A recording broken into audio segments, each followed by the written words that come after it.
Ini bisa kurang lagi nggak harganya? Songong amat yang beli Bu Haji. Bu Haji, udah Bu Haji, Bu Haji, udah. Sampean songong amat punya duit berapa banyak? Rekaman video yang memperlihatkan detik-detik pemilik toko mengusir calon pelanggannya viral di media sosial. Rupanya pengusiran tersebut bukan tanpa alasan.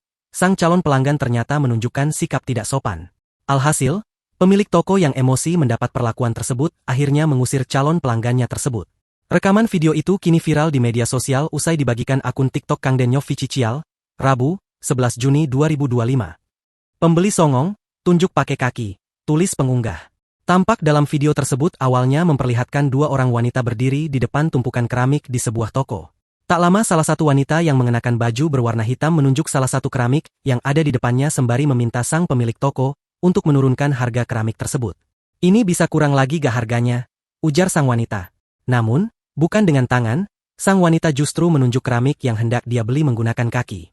Alhasil pemilik toko yang melihat kejadian itu langsung emosi dan mengusir sang calon pelanggan karena dianggap tidak sopan.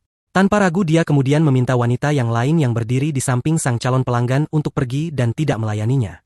Diduga wanita yang mengenakan baju biru sekaligus melayani calon pelanggan tersebut adalah istri dari sang pemilik toko. Sontak saja unggahan video ini pun langsung menuai beragam reaksi warganet di media sosial.